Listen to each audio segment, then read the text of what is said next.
श्री भगवान की वाणी का आश्रय लेकर के हम लोग हमारे अंतःकरण का स्ट्रक्चर, हमारे मन की ही रचना, उसके संस्कार कैसे बदले जा सकते हैं, इसका विचार करते हुए उसके 8 पहलुओं का चिंतन कर चुके हैं। 9वें स्थान पर श्री भगवान उल्लेख करते हैं मंत्र का। ध्यानम मंत्रोथ संस्कारः दशैते गुणहेतवः। मंत्र एक महत्वपूर्ण बात होती है अपने जीवन में। जैसा कि उपासना करने वाले सब लोग किसी न किसी प्रकार के मंत्र का जप तो करते ही करते हैं, और यह केवल वैदिक सनातन धर्म की बात नहीं, संसार के सारे उपासना संप्रदायों में कोई न कोई मंत्र होता है और उसका जप करना उपासकों के लिए अनिवार्य होता है। यह जप योग शास्त्र की दृष्टि से भी अत्यंत महत्वपूर्ण बात मानी गई। भगवद गीताकार ने भी इसको बड़ा महत्व दिया। श्री भगवान कहते हैं सारे यज्ञों में जप यज्ञ मेरा स्वरूप है। जप तो किसी मंत्र का ही किया जाता है। इस जप यज्ञ को श्री भगवान ने जब सर्वश्रेष्ठ यज्ञ कहा है तो उस जप का स्वरूप भी जानना चाहिए। भगवान पतंजलि कहते हैं तज्जपः तदर्थ भावनम। किसी न किसी मंत्र का जप किया जाए और उसके अर्थ की भावना की जाए। अब ये मंत्र असंख्य है, अनगिनत है। भगवान संकेत करते हैं कि हमारा मंत्र सात्विक होना चाहिए ताकि हमारा अंतःकरण भी सात्विक बनता जाए। मंत्र तो सात्विक भी होते हैं, राजस भी होते हैं, तामस भी होते हैं। सभी के लिए अत्यंत उपयोगी ऐसा गायत्री मंत्र परम सात्विक माना गया। हम भगवान शिव जी की दीक्षा लेते हैं, भगवान नारायण की दीक्षा लेते हैं, देवी की दीक्षा लेते हैं, गणपति की दीक्षा लेते हैं, भगवान श्री राम, श्री कृष्ण, ये सभी के मंत्र सात्विक ही माने गए हैं। लेकिन कभी कभी हम लोग उन मंत्रों का जप करते हैं जिन मंत्रों से अर्थ लाभ हो। कभी कभी नवग्रहों के मंत्रों का जप करते हैं, राहु के, मंगल के आदि, इंद्र वरुण आदि देवताओं का भी अपनी कामना के अनुसार जप किया जाता है। यह सब राजसिक जप है। भूत प्रेतादिकों के मंत्र या शाबर मंत्र आदि जो मंत्र हैं, ये तामस मंत्र माने गए हैं। जिस प्रकार के मंत्र का हम जप करेंगे उसी प्रकार की हमारी मानसिक धारणा बनती जाएगी और अपने आप हम उस दिशा में ढलते जाएंगे कि आगे जाकर के हमारा मन चंचल होना है कि स्थिर होना है, आगे जाकर के हमें शांति प्राप्त होनी है कि असमाधान प्राप्त होना है। प्रासंगिक रूप में कोई मेरी कामना सिद्ध भी हो जाए तो भी आगे जाकर के उसका परिणाम मेरे चित्त की अशांति में होना हो तो किस काम का। इसलिए सात्विक मंत्र का जप हर एक को अपने जीवन में करना चाहिए ताकि चित्त की वृत्तियां सात्विक बनकर के हम सुख और शांति की ओर आगे बढ़ें। मंत्र का यह अर्थ तो पारंपरिक पद्धति से हुआ, लेकिन एक बात और जाननी चाहिए। मंत्र उसे कहते हैं जिसका मनन किया जाता है, जिसका मनन करने से हमें प्रेरणा मिलती है, स्फूर्ति मिलती है। हम जब अपने इतिहास की ओर देखते हैं तो हमें याद आता है वह शब्द वंदे मातरम। बंकिम बाबू की आनंदमठ नामक उपन्यास की वह दिव्य हम लोगों को प्रदान की हुई देन, यह वंदे मातरम शब्द पीढ़ियों के लिए एक प्रेरणा का, ऊर्जा का स्रोत बन गया। वंदे मातरम को अपने अंतःकरण में धारण करते हुए भारत माता की सेवा के लिए लाखों लाखों युवक अपने घर बारों को त्याग करके चल पड़े।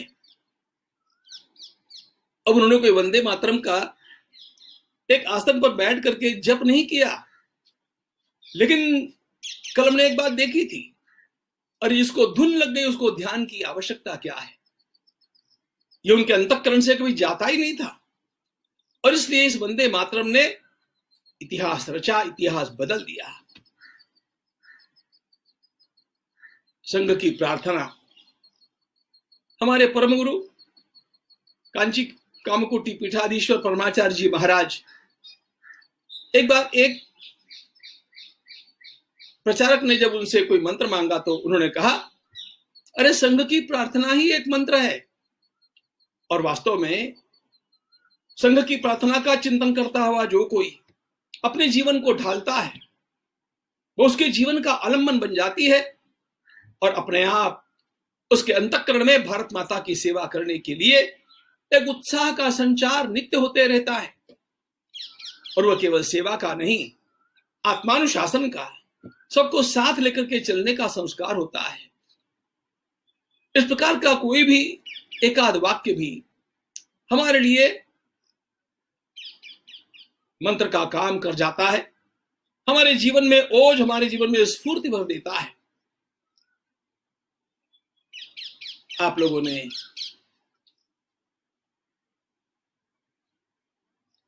भारत माता की जय इस मंत्र को तो नित्य सुना होगा। आज भी हम लोगों के अंतःकरण में इस एक मंत्र के उच्चारण के साथ किस प्रकार स्फूर्ति का संचार हो जाता है। नेताजी सुभाष चंद्र बोस ने एक ही मंत्र कहा, चलो दिल्ली, और उस एक मंत्र ने सेना में प्राण फूंक दिए, लोगों में स्फूर्ति का संचार कर दिया। समर्थ रामदास स्वामी का वो वाक्य, जय जय रघुवीर समर्थ, मंत्र का काम करता था आत्मविश्वास को जगाने के लिए। आज भी जय भवानी, जय शिवाजी कहते ही, अथवा छत्रपति शिवाजी महाराज के उन मावलों को हर हर महादेव कहते ही जो स्फूर्ति का संचार होता था, मंत्र की यही तो देन होती है। और इसलिए हमारे जीवन में इस प्रकार की स्फूर्ति भरने वाले जो वाक्य होते हैं वे हमारे लिए मंत्र का ही काम करते हैं। भले ही हम आसन पर बैठ करके माला लेकर के उनका जप न करें, लेकिन हमारी चित्तवृत्तियां उसके साथ एकाकार हो जाती है। और इसलिए हमारे जीवन में एक ऐसा कोई तो भी नारा होना चाहिए, मैं अपने जीवन को श्रेष्ठ बना करके रहूंगा, और वही अपने जीवन में मंत्र का काम करता जाता है। इसलिए जैसे जप के लिए हम लोगों को एक मंत्र उपासना का होना चाहिए, वैसे अपने जीवन को ढालने के लिए एक मनन का भी एक विषय होना चाहिए, जिसमें हमारे जीवन का लक्ष्य परिलक्षित हो जाए। मंत्र शब्द का एक अर्थ और भी ध्यान में लेना चाहिए। मंत्र का अर्थ होता है मंत्रणा। हम मंत्रणा किसके साथ करते हैं, किसका परामर्श हम लेते हैं। हर व्यक्ति अपने कार्य को करते समय किसी न किसी के साथ सलाह तो करता है। हमारे साथ मंत्रणा करने वाले लोग अथवा जिनके साथ बैठ करके हम मंत्रणा करते हैं, ऐसे लोग अच्छे होंगे तो हमारा जीवन भी उत्तम बन जाएगा। और यदि वे ही ठीक नहीं होंगे, वे रजोगुणी अथवा तमोगुणी होंगे, तो हमारा भी जीवन गर्त में चला जाएगा। याद कीजिएगा, रावण मंत्रणा करता था अपने मंत्रियों के साथ, और चाटुकार मंत्रियों ने इस रावण को सर्वदा अंधेरे में रखा, उसकी स्तुति करते हुए उसको सर्वदा उल्टी ही पट्टी पढ़ाई। मंत्रणा वास्तव में की थी विभीषण ने, परामर्श दिया था विभीषण ने, लेकिन उसकी मंत्रणा को रावण ने माना नहीं, तो रावण का नाश हम सब लोग देखते हैं। दुर्योधन परामर्श करता है शकुनी से, और क्या हुआ इतिहास में हम जानते हैं। उसके पूरे कुल का सत्यानाश शकुनी ने करवाया। अर्जुन मंत्रणा करते हैं, पांडव मंत्रणा करते हैं भगवान श्री कृष्ण के साथ, देवर्षि नारद जी के साथ, भगवान वेदव्यास जी के साथ, और उनकी बातों को ग्रहण भी करते हैं। इसलिए अपने भी जीवन में हम किसके साथ मंत्रणा करें, इसका विवेक हम लोगों को होना चाहिए। यदि गलत लोगों के साथ बैठ करके हम मंत्रणा करेंगे तो अपने आप हमारा भी जीवन पतन की गर्त में चला जाएगा। इसलिए जब भगवान मंत्र शब्द का उच्चारण करते हैं तो ध्यान में रखना चाहिए कि जिसके साथ हम मंत्रणा करें वो योग्य भी होना चाहिए। धृतराष्ट्र ने विदुर जी के साथ मंत्रणा तो की, लेकिन उस मंत्रणा का कोई उपयोग नहीं हुआ। आखिर धृतराष्ट्र को यह कहना पड़ा कि विदुर, तुम्हारी बात मैं समय पर मान लेता तो मेरा कल्याण होता, मेरे कुल का नाश तुम्हारी मंत्रणा न मानने के कारण हुआ। किसके साथ मंत्रणा की जानी चाहिए, इसका मार्गदर्शन विदुर जी करते हैं। वे कहते हैं मंत्रणा उसके साथ की जानी चाहिए, परामर्श उसका लिया जाना चाहिए, सलाह उसकी लेनी चाहिए जो स्वयं ज्ञानी हो, जानकार हो, हमारा हितचिंतक हो, स्वयं स्वार्थ निरपेक्ष हो, स्वार्थ रहित हो, किसी प्रकार का स्वार्थ उसके मन में न हो, और जो निष्पक्ष हो। ऐसे लोगों की मंत्रणा सर्वदा हम लोगों के जीवन में उन्नति लाती है। और जो अज्ञानी है, जो कुटिल है, जो चाटुकार है, जल्दबाजी में अपना स्वार्थ सिद्ध करने के लिए जिस किसी को चाहे जैसी सलाह देकर के उसका और अपना भी नाश करवाते हैं, ऐसे लोगों के साथ मंत्रणा न की जाए। हमारे जीवन में जप का मंत्र भी सात्विक होना चाहिए। हमारे जीवन को उन्नत बनाने वाला एकाध हमारा वाक्य जो हमें स्फूर्ति देता रहे, वो भी सात्विक होना चाहिए। और जिनके साथ हम परामर्श करें, ऐसे हमारे परामर्शदाता, सलाहकार लोग भी सात्विक होने चाहिए। तो हमारा जीवन सुख शांति की ओर बढ़ेगा और अपने आप हम लोग अपना और सबका भला करने में समर्थ हो सकेंगे। जय श्री राम।